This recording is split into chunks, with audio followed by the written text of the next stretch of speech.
2025 ഫെബ്രുവരിയിലെ current affairs ആണ്. Kerala budget 2025-26. Kerala budget അവതരിപ്പിച്ചത് K N. ബാലഗോപാലാണ്. അദ്ദേഹത്തിന്റെ 5ാമത്തെ ബജറ്റാണ് 2025-26 കേരള ബജറ്റ് എന്ന് പറയുന്നത്. ഈ ബജറ്റോട് കൂടി സിറ്റിസൺ ബജറ്റ് എന്ന് പറയുന്ന ഒരു ബജറ്റ് കൂടി പുറത്തിറക്കിയുണ്ടായി.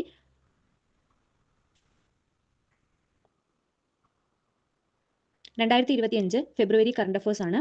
കേരള ബജറ്റ് 2025-26. കേരള ബജറ്റ് അവതരിപ്പിച്ചത് കെ.എൻ. ബാലഗോപാലാണ്. അദ്ദേഹത്തിന്റെ 5ാമത്തെ ബജറ്റാണ് ഈ budget.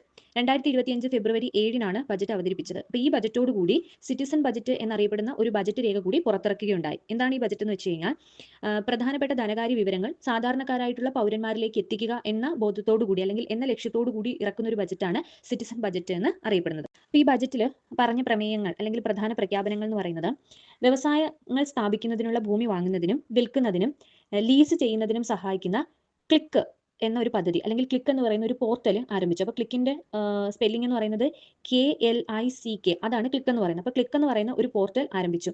Kerala land bank for industrial corridor development എന്നാണ് ക്ലിക്കിന്റെ പൂർണ്ണരൂപം എന്ന് പറയുന്നത്. അതുപോലെ കേരളത്തിലെ ഹൈഡ്രജൻ ഉൽപ്പാദനത്തിന് അനുകൂലമായ സാഹചര്യം പ്രയോജനപ്പെടുത്തി ഹൈഡ്രജൻ വാലി പദ്ധതി ആരംഭിക്കുമെന്ന് ഈ ബജറ്റിലൂടെ പ്രഖ്യാപിക്കുകയുണ്ടായി.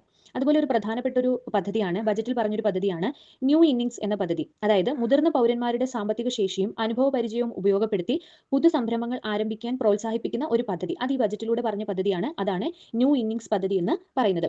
വയോജന സംരംഭകത്വം പ്രോത്സാഹിപ്പിക്കുക എന്ന ലക്ഷ്യത്തോടു കൂടി വന്ന പദ്ധതിയാണ് ന്യൂ ഇന്നിംഗ്സ് പദ്ധതി എന്ന് പറയുന്നത്.